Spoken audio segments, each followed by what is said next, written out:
আপনার শরীর তো বেশ সুস্থ, কিন্তু আমার মনে হচ্ছে আমার টাকাটা খুব অসুস্থ। এক বন্ধু ধার দিয়েছে ভাইয়া। জাফর সাহেব না, তুই কি জানিস ওই সুদের হিসাব কত? এক মাসে আসল টাকার উপর ডাবল সুদ। আজ রাতে আনোয়ার ব্যাপারী তোদের উপর হামলা করবে, আর তোর ভাই তাকে সাহায্য করবে। আমরা কি করব এখন? তোরা কিছু করার আগেই তোর ভাই তোদের শেষ করে দেবে। আমাদের মারার জন্য এসেছো তাই না?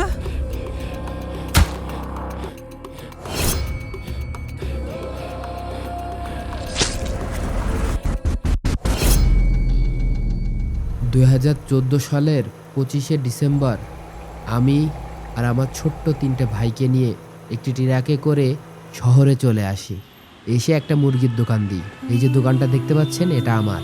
ভাই 2 কেজি মুরগি দেন। 2 কেজি? সুমন, সুমন, সুমন, হ্যাঁ কথা বললি কথা শুনিস না কেন? 2 কেজি মুরগি দে। হ্যাঁ ভাই দিচ্ছি।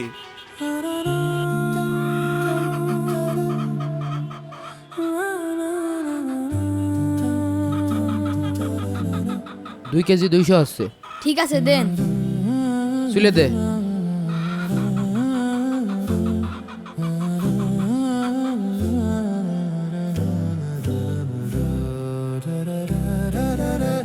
কি রে হইলো? হ্যাঁ ভাই হয়ে গিয়েছে, এই যে নেন। দে। এই নাও 220। এই নেন ভাই টাকা। 220।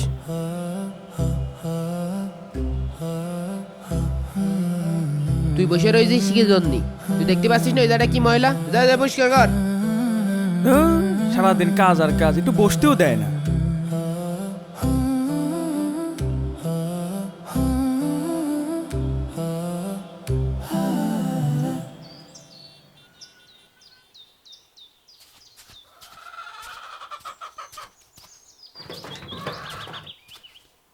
ইমরান, আপন,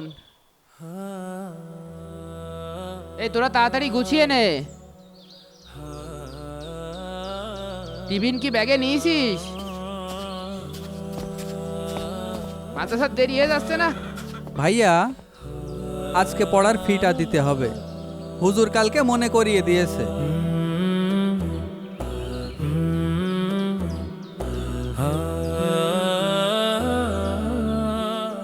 আচ্ছা এই নে। আর মাস শেষ হতে কিন্তু এখনো 10 দিন বাকি। টাকা পয়সা সাবধানে খরচ করিস। রোজ রোজ এই অভাব আর ভালো লাগে না। আমার পড়াশোনা করে কি হবে? তার চেয়ে তোমার সাথে কাজে গেলি তো 2 টাকা বেশি আসতো। চুপ কর। তোকে পড়াশোনা শিখাচ্ছি শিক্ষিত বানানোর জন্য, নাকি আমার সাথে যে কামলা খাটানোর জন্য?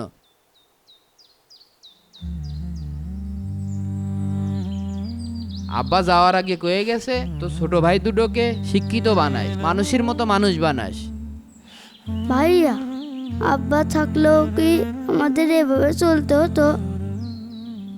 আরে পাগল, আমি তো আছি। তোর আব্বা, তোর ভাই, সবই তো আমি। তোর কোনো চিন্তা নেই।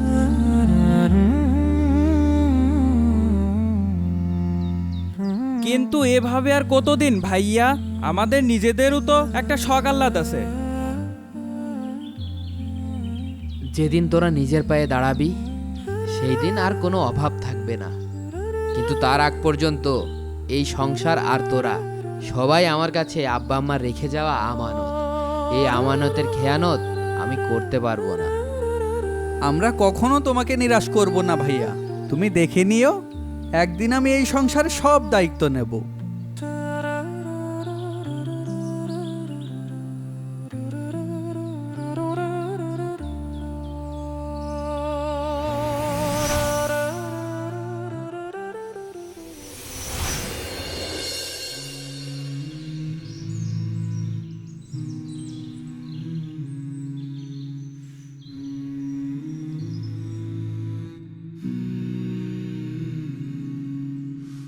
আলহামদুলিল্লাহ। আপন, আজ মাদ্রাসায় কি পড়িয়েছে রে? ভাইয়া, হুজুর বলেছেন আল্লাহ ধৈর্যশীলদের সাথে আছেন। মাশাল্লাহ, খুবই জরুরি কথা। আমাদের ধৈর্য ছাড়া আর কি বা আছে? সুমন, সৎ পথে থেকে দুবেলা খেতে পারছি, এটাই তো আল্লাহর সবচেয়ে বড় রহমত। সৎপথ? সারা দিন চুলার গরম আর খদ্দেরের জারি খেয়ে মাস শেষে গোনা কয়টা টাকা আসে? পাশের বাড়ির রফিক অসৎ পথে চলে, কিন্তু ওর গায়ে দামি জামা, হাতে দামি ফোন। ওর সচ্ছলতা দুনিয়া, আর আমাদের সচ্ছলতা অন্তরে। তুই কোনটা চাস? ভাইয়া ঠিক বলেছে, হারাম টাকায় কোনো শান্তি নেই। আমরা একদিন অনেক বড় হব, তখন আমাদের আর কোনো অভাব থাকবে না। তুই তো পড়াশোনা করছিস, বড় হবি। আমি তো ভাইয়ার সাথে দোকানে জীবনটা শেষ করে দিচ্ছি। তাহলে কি তুইও পড়াশোনা করবি? আমি না হয় তোর জন্য একটু বেশি কাজ করলাম, কিন্তু মাঝপথে পড়াশোনা ছেড়ে দিয়ে তুই ভুল করেছিস।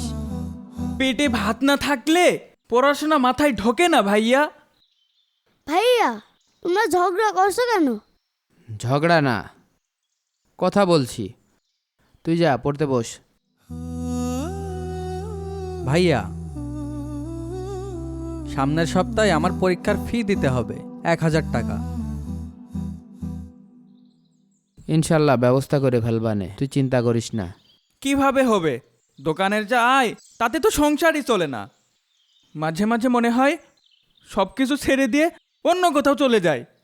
আমাদের অন্য কোথাও কেউ নেই সুমন, আমরাই একে অপরের শক্তি। আব্বা আম্মা আমাদের একসাথে থাকতে বলে গেছেন। কিন্তু আমি আর এই কষ্ট সহ্য করতে পারছি না ভাইয়া। আমারও তো বয়স হচ্ছে, আমারও তো মনে চায় ভালো কিছু পড়ি, ভালো কিছু খাই, ভালোভাবে চলাফেরা করি। আল্লাহর উপর ভরসা রাখ, তিনিই তো রিজিকের মালিক। তিনি নিশ্চয় আমাদের জন্য ভালো কিছু রেখেছেন, শুধু একটু ধৈর্য ধরতে হবে। এখন সব কথা থাক, চল একসাথে খেতে বসি।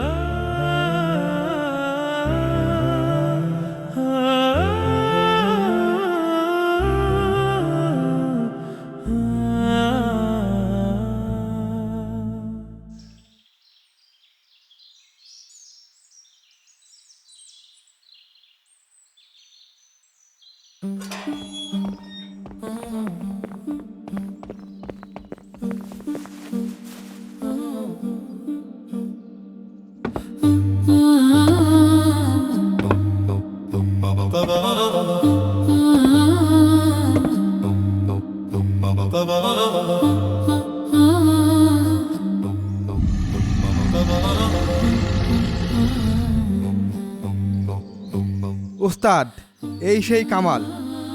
ওর আজকে টাকা দেওয়ার শেষ দিন, ও এখনো পর্যন্ত টাকা পরিশোধ করেনি।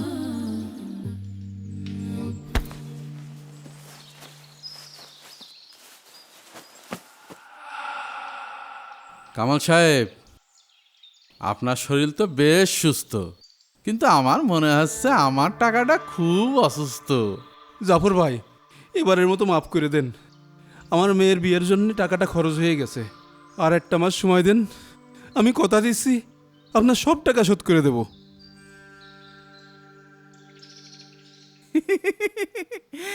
মেয়ের বিয়ে দিয়েছেন তো ভালো কথা, এখন তো আপনার জানাজার ব্যবস্থাও করতে হবে নাকি? হ্যাঁ হ্যাঁ? ভাইয়া দেখো, জাফর সাহেবের বিচার শুরু হয়ে গেছে। লোকটার কপালে আজ শনি আছে।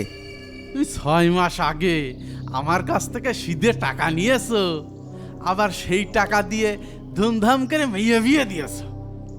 আমার দাওয়াতটুকু তুমি আমার দিলে না, আবার এখন আমার কাছেই এসে মাফ চাতি।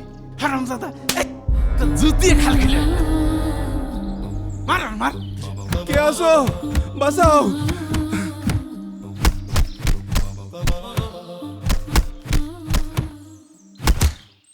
আমার সব কিছু লিখে দেন জাফর ভাই, শুধু আমার প্রাণে বাঁচিয়ে দেন ভাই। ভাই আমার প্রাণে মেরেন না ভাই। ভাইয়া ভাইয়া যেও না, ওদের ব্যাপারে নাক গলালে আমাদেরও বিপদ হবে। চোখের সামনে জুলুম হতে দেখলে আল্লাহ ছাড়বে না, আমাকে যেতে দে।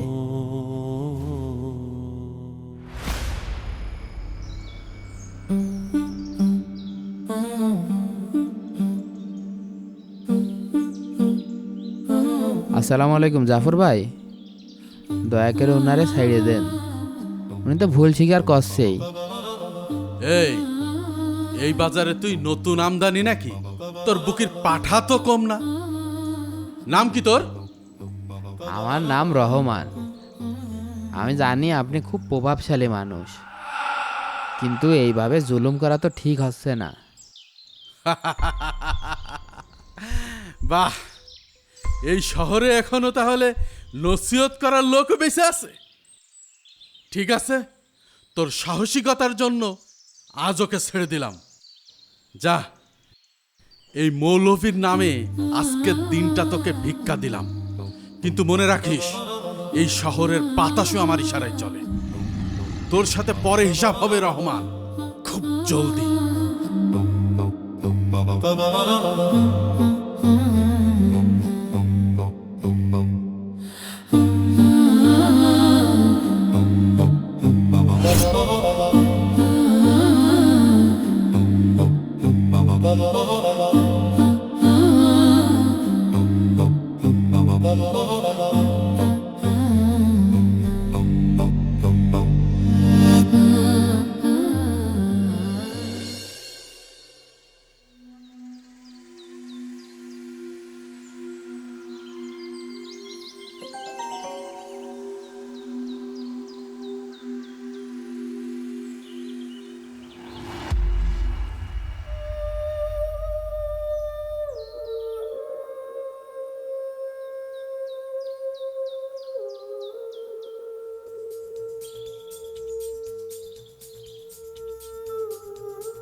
এই ফোন কেনার টাকা তুই কোথায় পেলি সুমন? ওটা এক বন্ধু ধার দিয়েছে ভাইয়া। কোন বন্ধু? জাফর সাহেব না? আমার চোখের দিকে তাকিয়ে কথা বল। তুই ওর কাছ থেকে সুদে টাকা নিয়েছিস না? আমার খুব টাকার দরকার ছিল ভাইয়া। টাকার দরকার ছিল নাকি শয়তানের ধোকায় পড়েছিলি? তুই জানিস তুই কি করেছিস? আমি শুধু কিছু টাকা ধার নিয়েছি, কাজ করে শোধ করে দিব। তুই শোধ করবি? তুই কি জানিস ওই সুদের হিসাব কত? এক মাসে আসল টাকার উপর ডাবল সুদ। তুই কিভাবে শোধ করবি? আমি ব্যবস্থা করে নিব, তুমি এত চিন্তা করছো কেন? চিন্তা করব না মানে? তুই আমার ঘরে হারামের আগুন জ্বালিয়েছিস। যে লোকটা মানুষের রক্ত চুষে খায়, তুই তার গোলাম হচ্ছিস না? আমারও তো কিছু শখ থাকতে পারে। পারে, কিন্তু সেই শখ পূরণ করার জন্য তুই কি জাহান্নাম কিনে নিয়ে আসবি?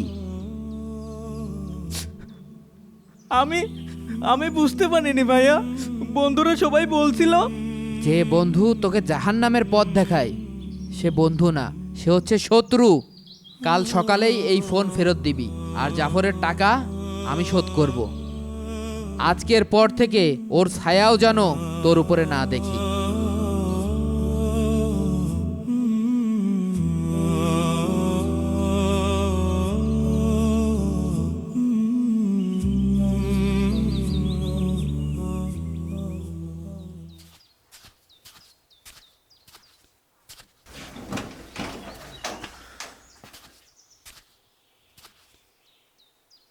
সুমন, সুমন, দোকানে যাবি না? না, পেটের খিদে অভিমান দিয়ে মেটে না। পেটের ক্ষুধার চেয়েও সম্মানের ক্ষুধাটা বেশি ভাইয়া, সেটা তুমি কোনোদিনও বুঝবে না।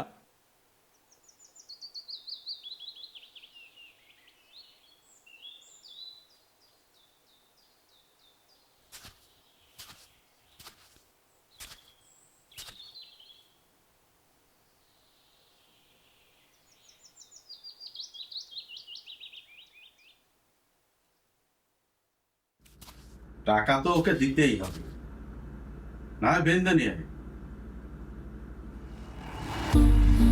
ওস্তাদ, পাকা খবর, রহমান কাল রাতে টাকার জন্য ওর ভাইয়ের খুব অপমান করেছে।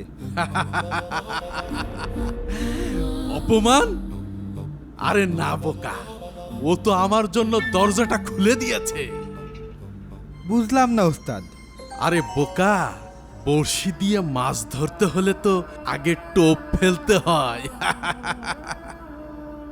সুমন এখন ঠিক ওই মাছের মতো, যে নিজের ভাইকে শত্রু ভাবছে আর অন্য কোথাও আশ্রয় খুঁজছে। যা, সেই আশ্রয়টা তুই ওকে দিয়াই, আর বলবি জাফর ভাই তোর মতো ছেলেদেরকেই সম্মান করে। যা।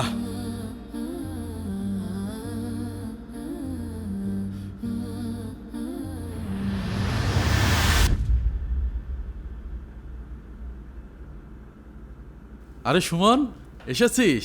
আরে বস বস, তোরা তো আমার ছোট ভাইয়ের মতো। আপনি ডেকেছেন জাফর ভাই? শুনলাম রহমান তোদের উপর খুব অবিচার করছে, শুনে মনটা খুব খারাপ হয়ে গেল। না মানে ভাইয়া আমাদের ভালোই চাই। ভালো? অভাবে রাখাটা বুঝি ভালো চাওয়া? আরে পাগল, তোদের মতো ছেলেদের তো রাজার হালে থাকার কথা।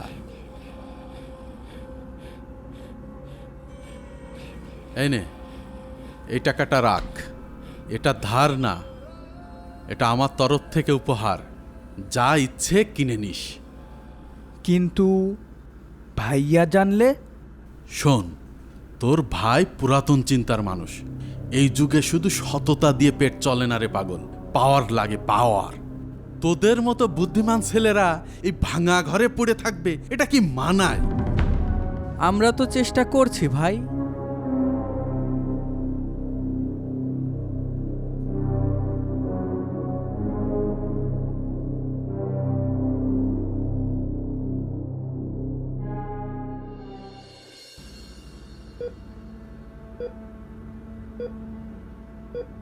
আপনার ভাইয়ের যে অবস্থা, বাঁচানো তো একটু কষ্ট হয়ে যাবে।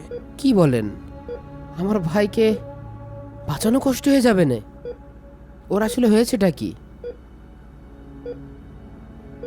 ওর ব্লাড ক্যান্সার ধরা পড়েছে।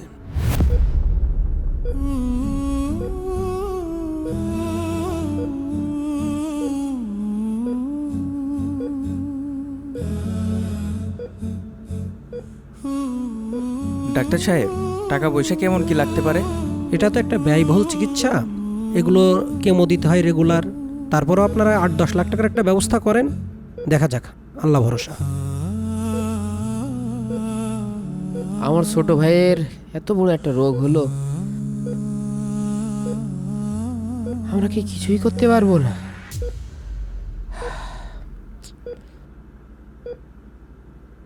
8-10 লাখ টাকার ব্যবস্থা হলে প্রাথমিক চিকিৎসা শুরু করা যায় আর কি। 10 লাখ? এত টাকা এই মুহূর্তে আমি কোথা থেকে আনবো? কি করব? ডাক্তার সাহেব, আপনি কোনো চিন্তা করেন না, আমি যেখান থেকে পারি টাকা নিয়ে আসবো। আপনি চিকিৎসার ব্যবস্থা করেন। আপন তো ভালো হয়ে যাবে, তাই না ভাইয়া?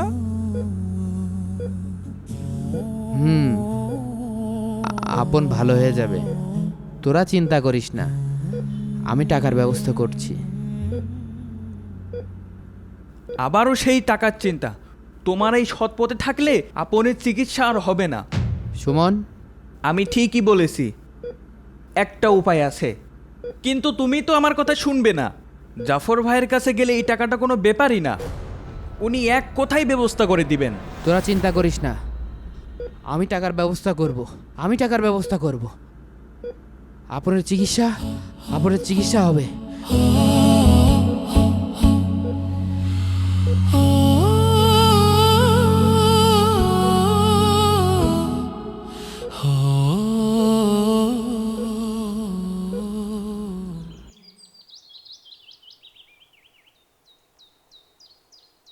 শুনলাম তোর ভাই নাকি তোর ছোট ভাইয়ের চিকিৎসার জন্য মানসির কাছে হাত পাতছে। জি ভাই, কিন্তু সৎ পথে তো এত টাকা উপার্জন করা সম্ভব না। এই নে, গুনে দেখ, প্রয়োজনের চেয়েও বেশি আছে।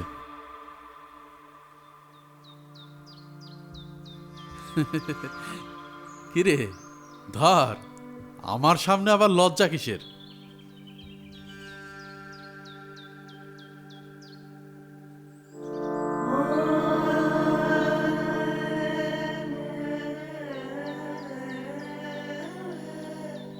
দেখলি তোর ভাই যা পারলো না তা আমি এক মুহূর্তে করে দিলাম। ভাই, আপনি আমাদের সম্মানটা বাঁচালেন। আরে আমি আর কি করলাম? সম্মান তো তোদের নিজেদের। রহমান তো সারা জীবন তোদের অভাবের মধ্যে রাখতে চাই।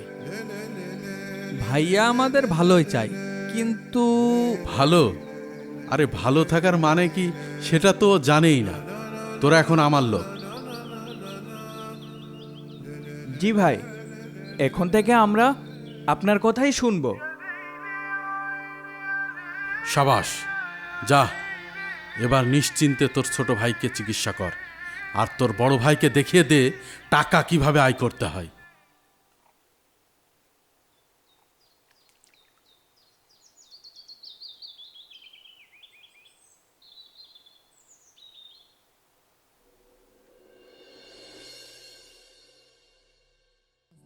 শহরের নতুন ব্যবসায়ী আনোয়ার ব্যাপারীকে তো চিনিস?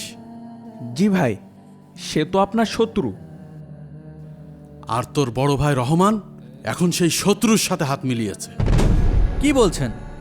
ভাইয়া এমন কাজ করতেই পারে না। এই দেখ, আমার ব্যবসার সব গোপন তথ্য ওর হাতে। তোর ভাই ওকে দিয়েছে। কিন্তু কেন? কারণ আমি তোদের পাশে দাঁড়িয়েছি, তাই রহমান চায় না তোরা আমার সাহায্যে বড় হোস। ভাইয়া আমাদের ক্ষতি কেন চাইবে? কারণ ও চাই তোরা সারা জীবন ওর গোলাম হয়ে থাকিস। ও তোদের উন্নতি সহ্য করতে পারছে না। আজ রাতে আনোয়ার ব্যাপারী তোদের উপর হামলা করবে, আর তোর ভাই তাকে সাহায্য করবে। আমরা কি করব এখন? তোরা কিছু করার আগেই তোর ভাই তোদের শেষ করে দেবে। তাই যা করার তোদেরই আগে করতে হবে।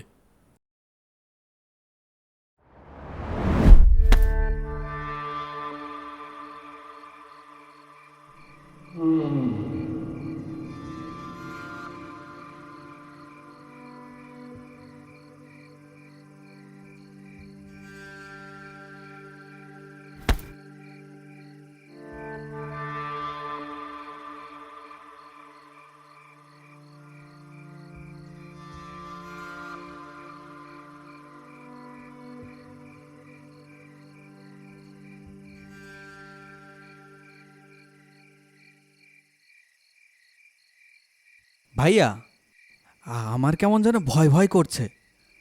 আমরা ঠিক করছি তো?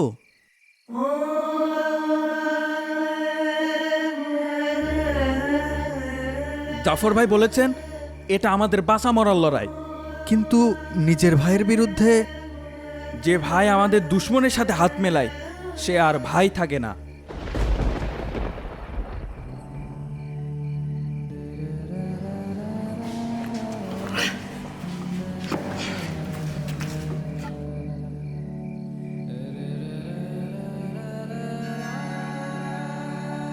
সুমন, ইমরান, কোথায় তোরা?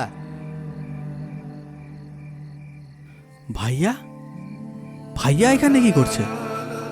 জাফর ভাইয়ের কথাই সত্য হলো, ও আমাদের মারতে এসেছে। তোরা এখান থেকে পালা, এটা জাফরের পাতানো ফাঁদ। এখন আর তোমার কোনো নাটক আমরা বিশ্বাস করি না ভাইয়া। কি বলছিস এসব? আমি তো তোর বাঁচাতে এসেছি। আমাদের মারার জন্য এসেছো তাই না? আল্লাহর কসম, না ভাই, তোরা ভুল ভাবতেছিস। খবরদার, আর এক পাও আগাবা না। থাম সুমন, আমি তো তোর বড় ভাই। তুমি আমাদের শত্রু।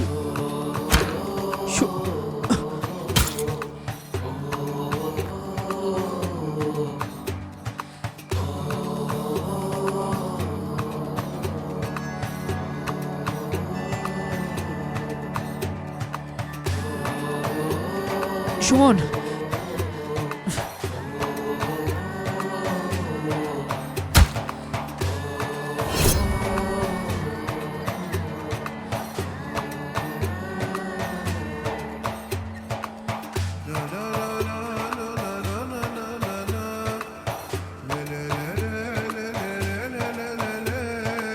তুমি আমাদের ঠকিয়েছো ভাইয়া।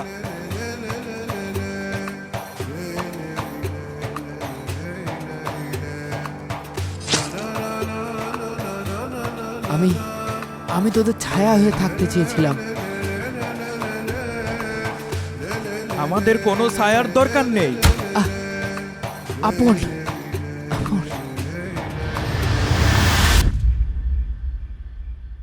ভাইয়া তুমি আমার সকল পথের সাথী, তোমার সাথে কাটাই যতই দিন রাতি।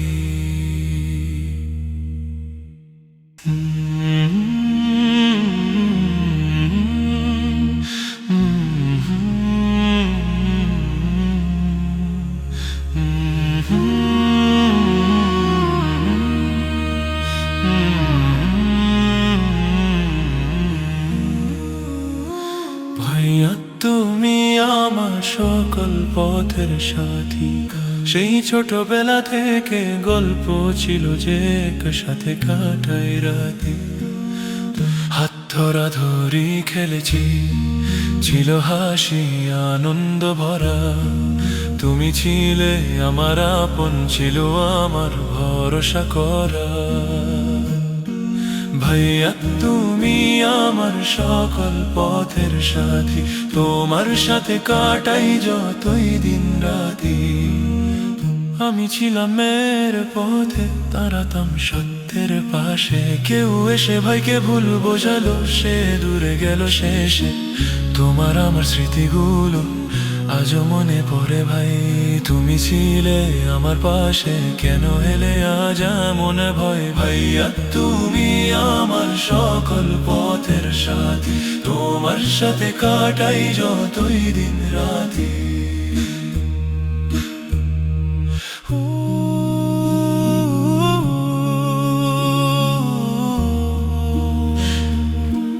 মনে পড়ে সেই দিনগুলি যখন ছিলাম একবারে, তুমি ছিলে আমার আশ্রয়, আমার সুখের জানালা। মনে পড়ে সেই দিনগুলি যখন ছিলাম এক প্রাণে, তুমি ছিলে আমার আশ্রয়, আমার সুখের জানালায়। ভাইয়া তুমি আমার সকল পথের সাথী, তোমার সাথে কাটাই যতই দিন রাতি।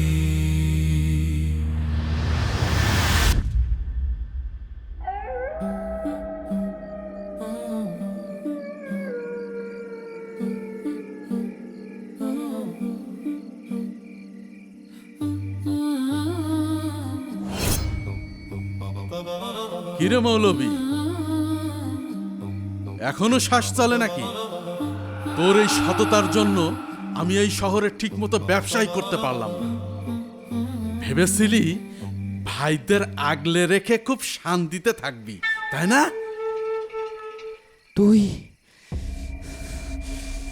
তুই একটা শয়তান। হ্যাঁ, আমি তোর ভাইদের কান ভারী করেছি। ওদেরকে তোর বিরুদ্ধে এমন ভাবে সাজিয়েছি যে ওরা তোকে নিজের হাতে শেষ করে দিল। দেখ, তোর ভাইদের দিয়েই তোকে মারিয়েছি। এর চেয়ে বড় জয় আর কি হতে পারে? এবার তুই মর, আর আমি তোর সাজানো বাগানটা ভোগ করি।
আমাদের মারতে এসেছিল আপন। ভাইয়া তো তোমাদের বাঁচাতেই গিয়েছিল। আপন, তুই শান্ত হ বাবা। তোদের চোখে কি এখনো মিথ্যার পর্দা পড়ে আছে? আপনি কি বলতে চাইছেন চাচা? আমি বলতে যাচ্ছি না, আমি শোনাতে যাচ্ছি। আরে বোকা, আমি তো ভাইকে ভাইয়ের পিছনে লেলিয়ে দিয়েছি। রহমান মরবে ওর ভাইদের হাতে, আর পুরা শহরটা হবে আমার।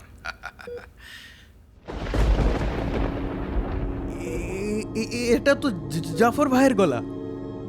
তার মানে উনি আমাদের ব্যবহার করেছেন? ব্যবহার না, তোদের ইমান কিনে নিয়েছিল। তোমরা কি করলে? তোমরা আমাদের ছাতাটাকে ভেঙে দিলে।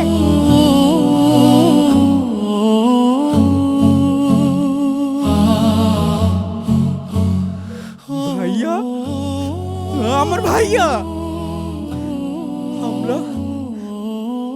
আমরা আমাদের নিজের হাতে আমাদের জান্নাতকে জাহান্নাম বানিয়েছি।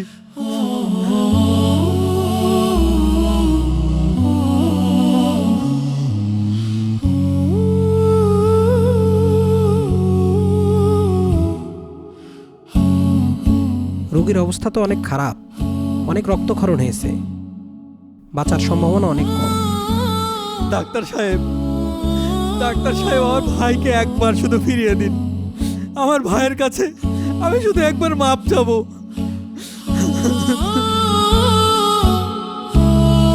ডাক্তার সাহেব, আমার ভাইকে বাঁচান, ডাক্তার সাহেব। আমাদের খুব বেশি কিছু করার নাই, আপনারা আল্লাহকে ডাকেন। যেটা লোভে পড়ে হারিয়েছিস সেটা কি আর টাকা দিয়ে ফেরত পাওয়া যাবে? এই হাতে আমি আমার সবচেয়ে বড় আমানতটাকে শেষ করে দিলাম চাচা।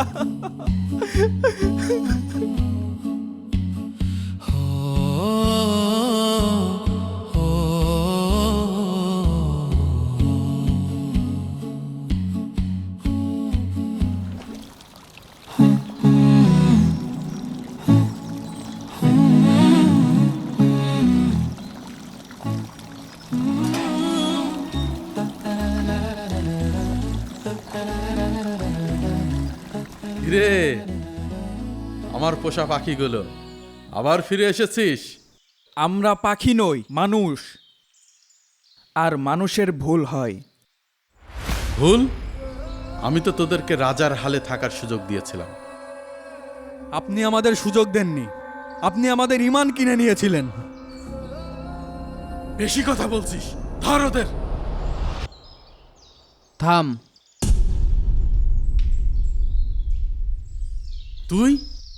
তোর তো মরার কথা ছিল। জালেমের শেষ না দেখে মাজলুম মরে না জাফর।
ভাইয়া, আমাদের মাফ করে দাও ভাইয়া।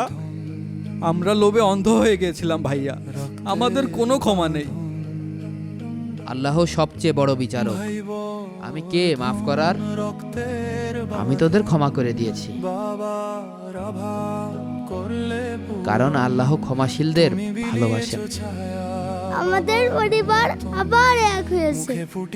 আলহামদুলিল্লাহ, শয়তান পরাজিত হয়েছে। আর বাবা মায়ের রেখে যাওয়া আমানত আমার কাছে ফিরে এসেছে।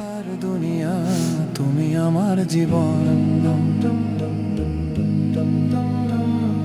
তোমার মমতার কাছে সোনা দানা হার, তোমার মতো ভাই থাকলে দরকার নেই আর উপহার। যখন পথ হারাই তুমি আলো দাও, ভাইয়ের ভালোবাসায় আমি শান্তি পাই। তুমি পাশে থাকলে নেই কোনো ভয়, আল্লাহ